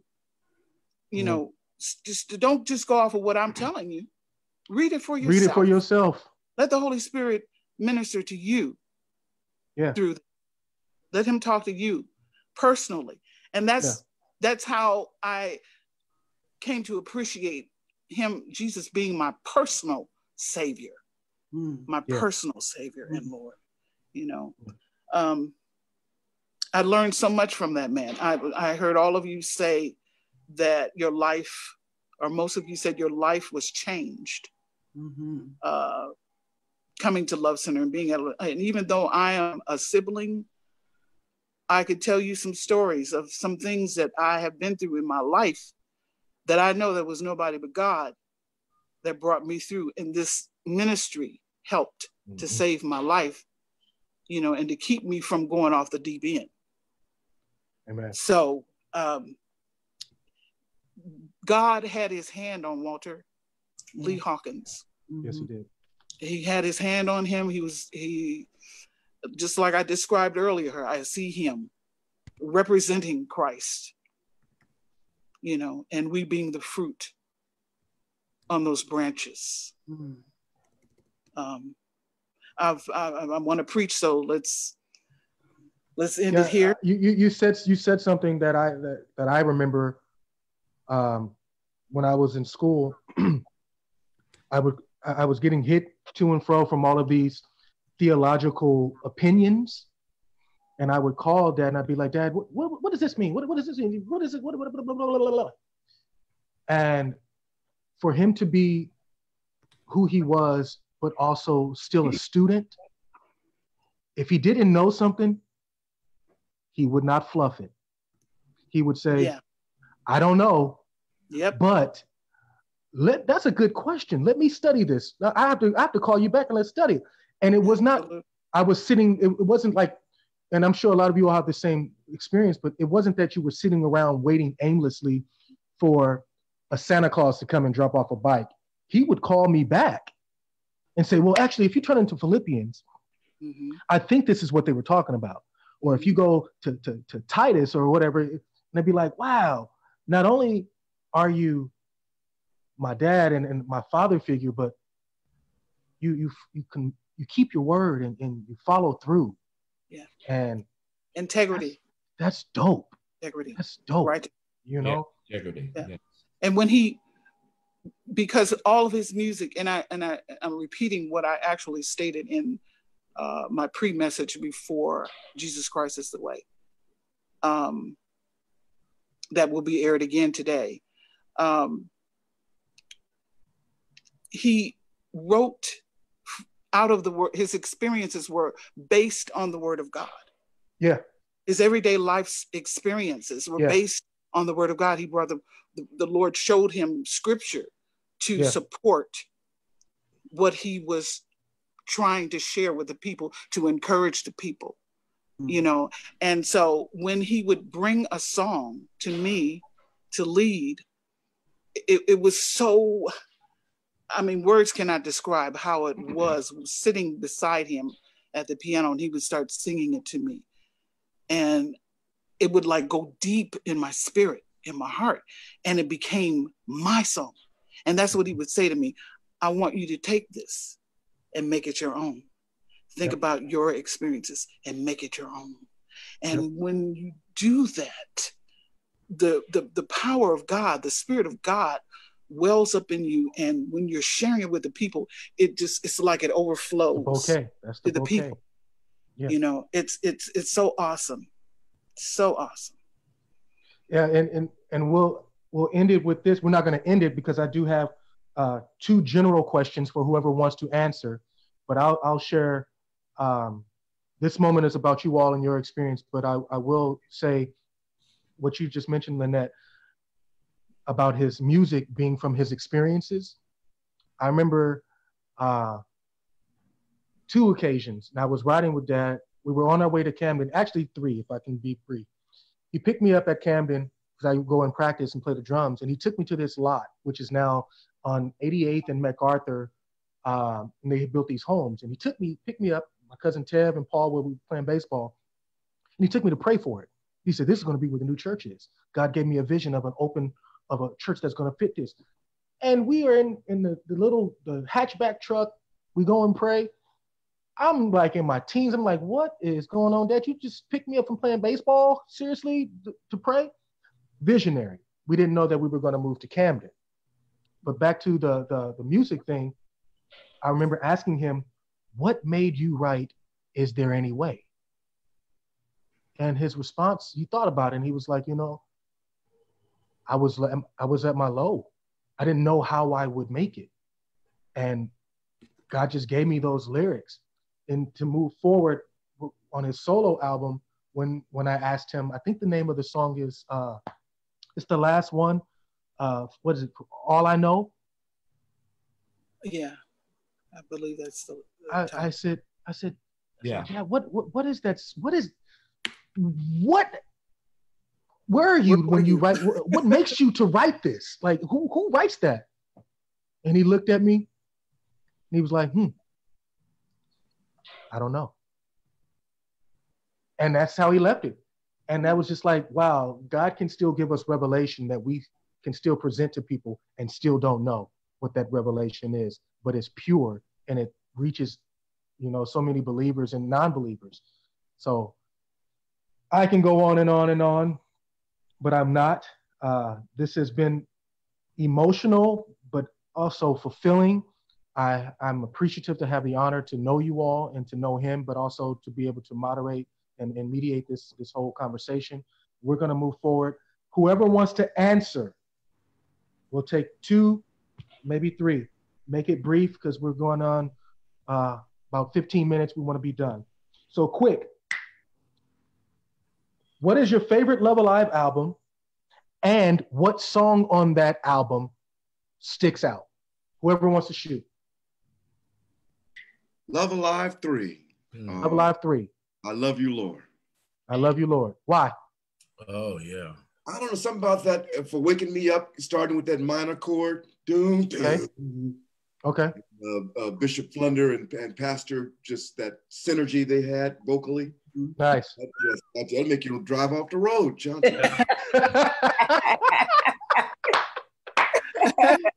How did he die? How did he die? I Love You, Lord on Love Alive 3. And I'm going to add to it. He's my favorite. Like Stevie Wonder, it's hard to pick your favorite with your favorite. Right. There's a catalog. If I started playing one song in the morning, I'd be Hawkins all day. It's just too much to pick one. But I would probably narrow it down on 3 to Is There Any Way, Through the Storm. Yeah. Yeah. Woo! I've heard Brenda Roy sing that 1,000 times. Yeah, she sang it 1,000 times. The one concert we were outside somewhere. Shout out Brenda Roy. Yes, and she got that song in her spirit for the 15,000th time, and she couldn't get through it. As I said, it was her testimony. It's like, dude, God, you promised to be with me. Yeah. So I can't pick a favorite. He was my favorite after Stevie Wonder. Amen. And I just love every chord he played, every note he sang. That's just me. Anyone I'll take else? one, Thompson. Go ahead. I love them all, but my jam is God Is. Oh, okay. You know what album that's on, so people may be able to go on. What album is it on? It's Love Alive. It's the very first the first one, right? Love Alive, right? The very I first tell one. you, when we started singing that on the road, I was the first one to start shouting. I just couldn't get through it. I just couldn't. Lynette, to this day, when she starts that song, I go in. I have to hold my dance until the music, gets to that part. Yeah, I agree with you, Nona. It was her performance on Love Alive 1 was spectacular, but Love Alive 5, oh my God. It was an entire sermon. Yes. But my favorite song, it's my favorite Walter Hawkins song. And I'm like Daryl, I could name 100 and they will all be my favorite. Mm-hmm. But it was actually Hawkins family recording. It was from New Dawning, and a song he wrote called My Praise. No. Take Courage. No. Who led it? Who led it? Edwin and Brenda. Oh yes, honey, that's it. Oh yeah. So we learn. Classic. Line upon line. Yes. We live and we learn and we grow and become. Through his plan. Yeah. We shall stand. So Walter wrote sermons in his song. There were sermons. That song was 5 minutes. That one right there was an entire sermon. Yeah. Okay. Cynthia, Mary, I'm going to say one thing. On God Is Standing By, Nona, that's the song you said? Yes. When my mom was recently in the hospital, she didn't talk at all, but I went there and I played music for her. And she wasn't talking. She hadn't talked in days. She actually started singing the words to that song. She wasn't singing the song, but she was singing slowly. Amen. That very song. Powerful. Man. Yeah. Powerful. Amen. Yes. And on that song, and also on that song, just a shout out to another legend, Joel Smith. Oh yeah. Destroying that song. When you go to God is. He's doing that with that kick. Yes. Like, man, Yeah. come on. And it was you can't rehearse those things. That double foot. Do you know what Joel said to me? Just watching you Before he left this earth.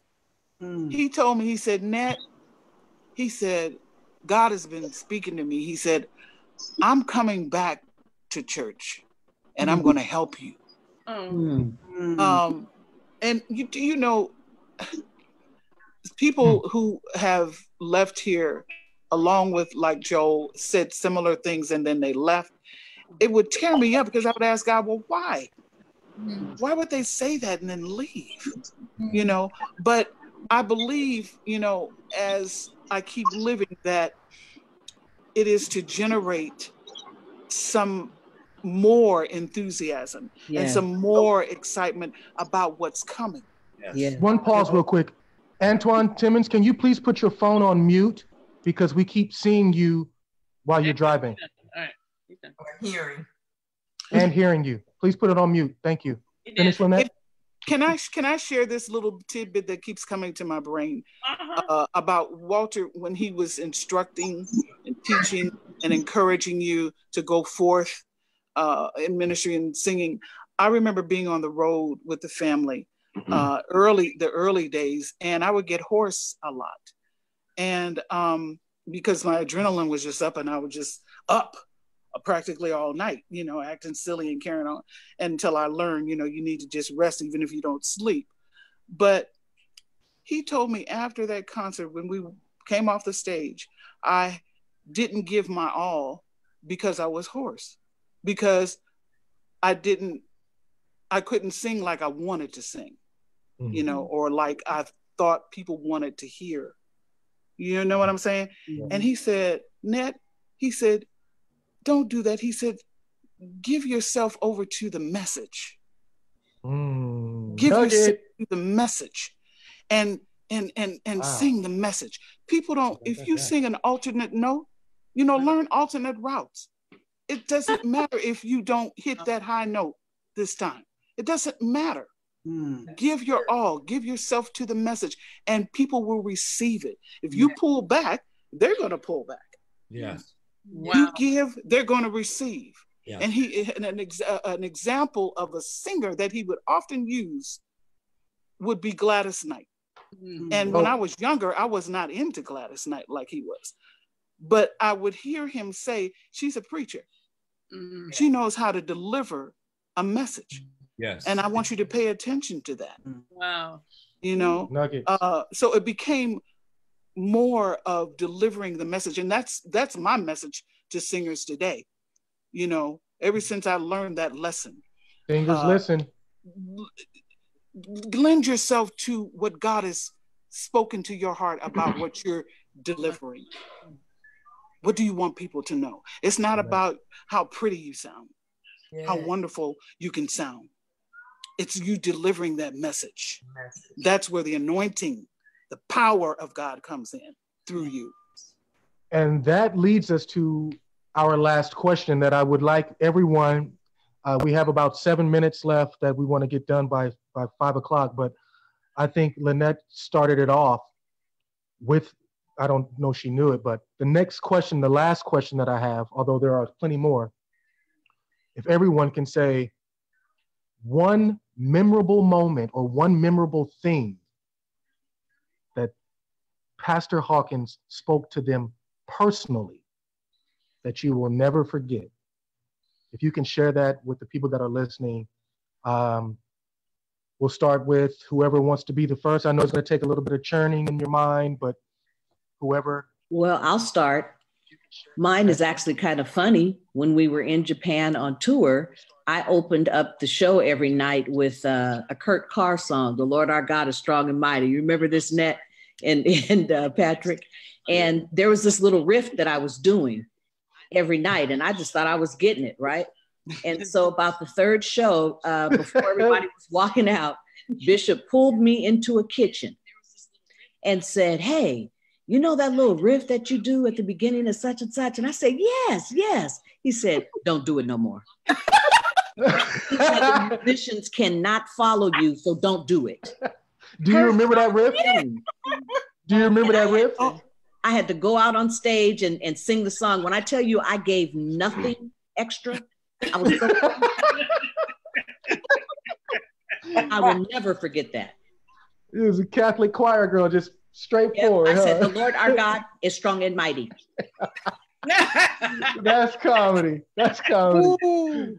Who's next? It's a speed round. Who's next? I'll go next. Very short. I remember when I left Love Center to go help my mom at her church, and I pulled Pastor aside and I told him that I was going to do that. You asked or told him?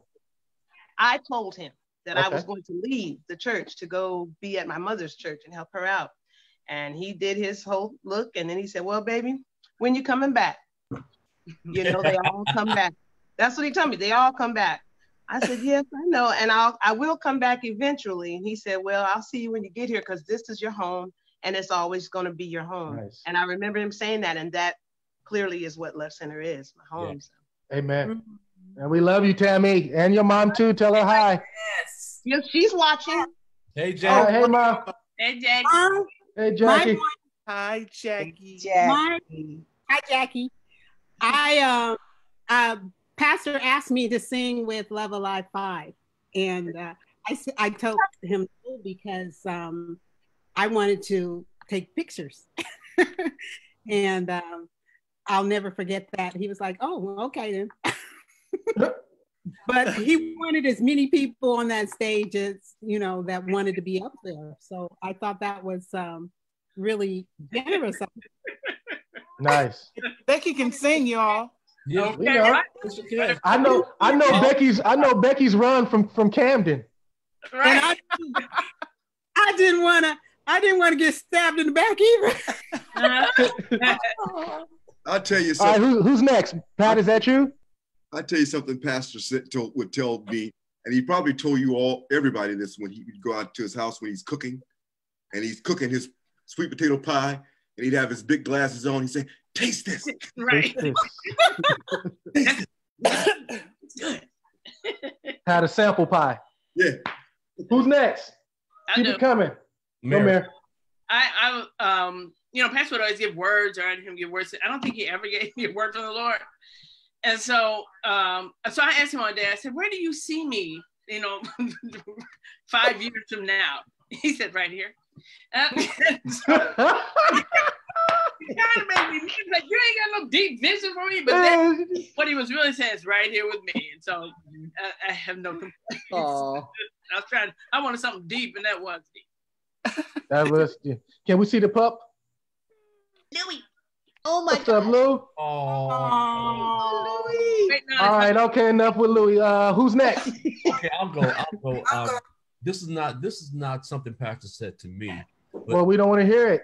Those of you who know Pastor, shut up, Chauncey. Those of you who know Pastor know that he had an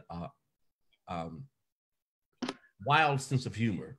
Yes, he was extremely comical, and this lady, he was asking this lady about her family, and he was talking about her mother, and she said, "How is she?"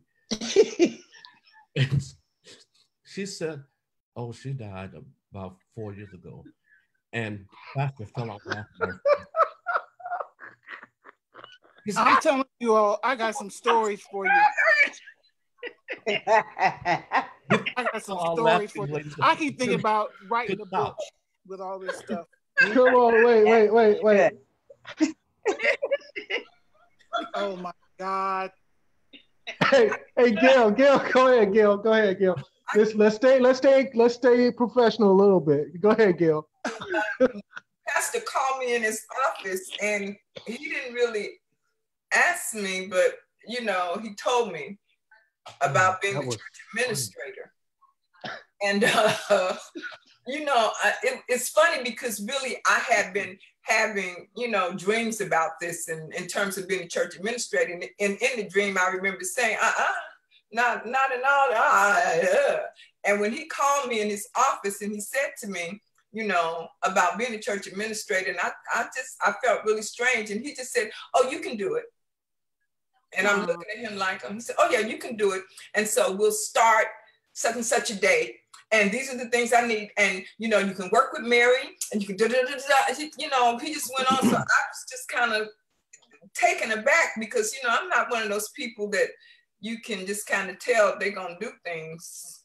And I say, yes, like, you know, okay. You know, I usually, you know, so I'll never forget that. I'll never forget that, you know, and I did. I served as church administrator for 5 years, and it was one of the most rewarding experiences in the many positions that I held in Love Center.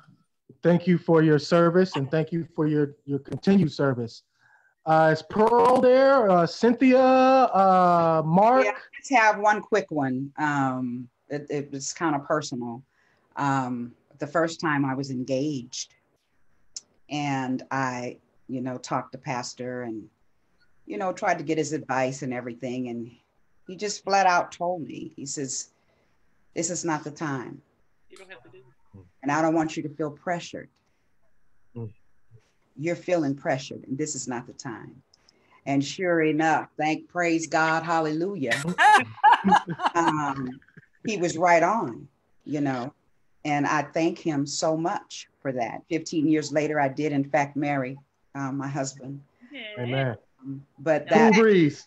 Yeah, you cool know, breeze. That was just so phenomenal, and I love him for that forever, because he was. Amen. Right. Mark, I just saw you pop up. What you got to say? Thank you, Cynthia. That's beautiful. And you're happily married too. Happily married. Praise God. Amen. Star Trek, you there?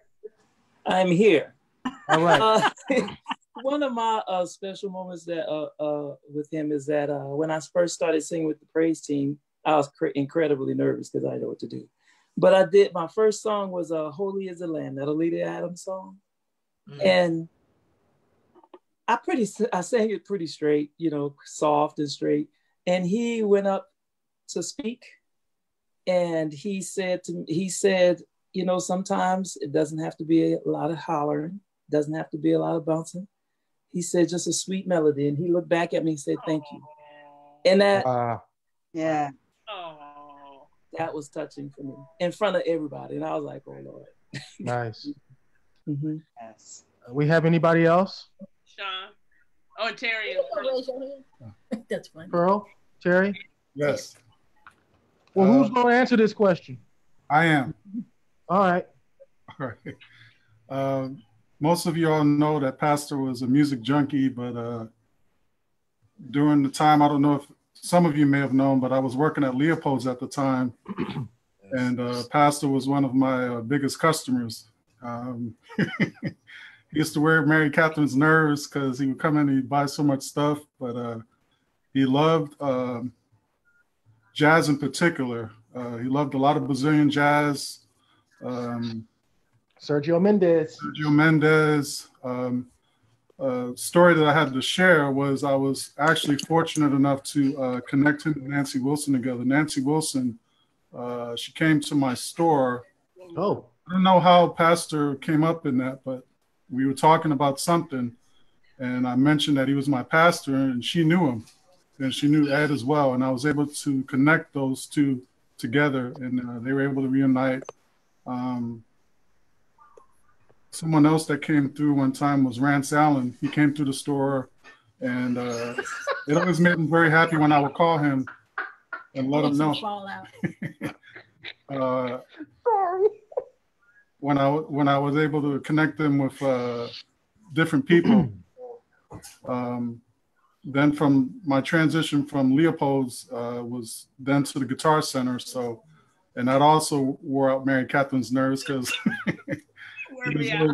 he was always coming in buying all sorts of gadgets and new microphones, and actually most of the stuff that's at the current church right now where we are at International, a lot of that stuff he was during that time that I was working at the Guitar Center. So it was just very comical to see how animated Pastor would get. It was enjoyable, and just, you know, seeing how excited and animated he would get about, you know, new equipment or new technologies and things like that, or, you know, any music I was able to share with him. It was, you know, very pleasurable for me. So thank you for sharing. I think, Tony, you're the only one left. If you're driving or whatever you're doing, don't answer because that's illegal. Sean, there you go. Chauncey, we have one question online that I see from a Dwayne Wright. And he's asking, did Pastor write the lyrics first or the music? I would answer that as I don't think we all know because we didn't write the songs that Pastor wrote. So we don't know his musical process. Right. My assumption would be because he is a lyricist and a musician, and talking to him, he loved lyrics more than music. But I don't know. I don't think anyone would know that. Yeah, I don't know either. I know that before I moved to Oakland, he and I would talk. We were friends before he became my pastor. And he would call me sometimes when he was preparing for, I think it was Love Life 4. He would call me and say, what you doing? I was like, nothing. He said, I got the song. I want you to hear it. I'm thinking about it for Love Life 4. And he would play it to me and sing it over the phone. And one song he played for me, when he got through playing it, he said, do you like it? And I was crying because I'm a big crybaby. He said, do you like it? I said, I love it. He said, you get on my nerves. You're such a crybaby. So I don't really know the answer to that question either. Let me say, from my experience, both. He has played melodies for me, instrumentals, and without any words. And he has had times where he's just had words with no. Right. So he would come from different angles depending on how he got it, you know. Yeah. Yeah, and to tag team on that, I remember like sometimes he would have whether it be parties or whatever, he'd have us come sing around the piano and he'll work out. I think he worked out the trust medley like that because there was a bunch of us. Yes. He had us singing around the piano. Yeah. And he worked out the chords and the voices for that. You sure did. I remember that, Mark. Tony Saunders just commented. Tony Saunders, bass player who played with Bishop for many years. He said back in the day, he wrote the music first, but he kind of did them at the same time. Genius. I remember hearing him talk about, he was Level Life 4. He wrote Thank You, Lord. And it came about on the motorcycle up in the Skyline Hills.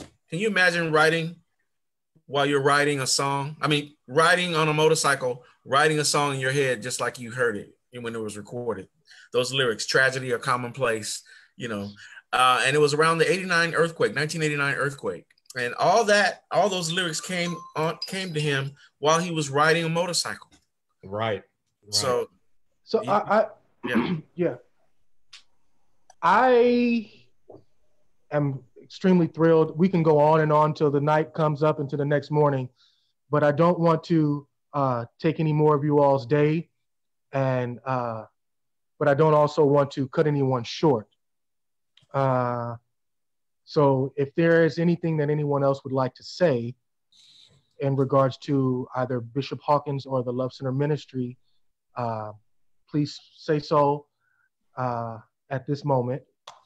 I would like to say to our people who are viewing, tomorrow it would have been Bishop Hawkins' 71st birthday. And our own brother, Deshaun Little, who's another Love Center baby, is doing a stream on the Walter Hawkins page via Facebook at 5 o'clock, where recording artists from around the country are gathering together to pay tribute to our pastor. And we want to support him. So if you're available, tune in to the Walter Hawkins. Please tune in. At 5 p.m. Pacific Standard Time on tomorrow. And thank you for watching.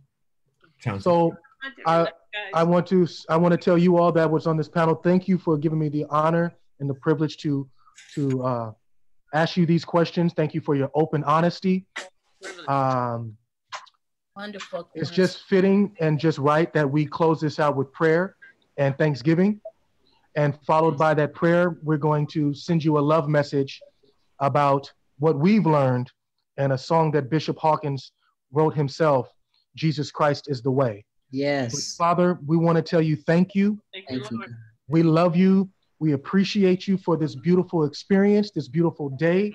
We ask that you continue to bless us in our gifts, in our homes, in our minds, in our lives, in our spirit, God. We love you and continue to wrap your loving care around us continuously. In Jesus' name, amen. Amen. People, be blessed. Be blessed. Jesus Christ is the way. Love you. Love you. Peace. Soon.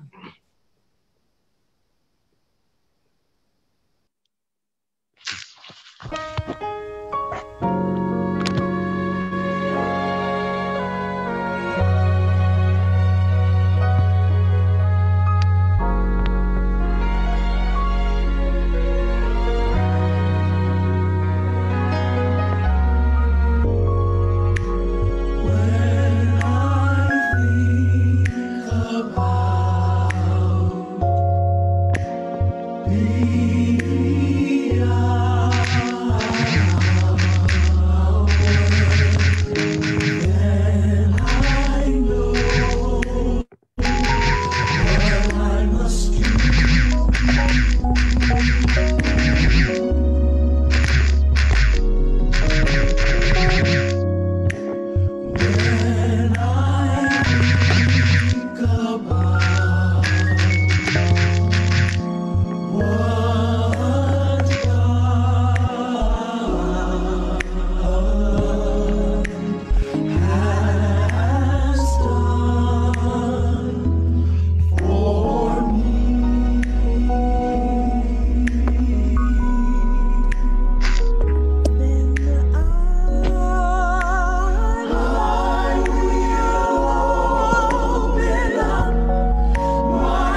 Jesus.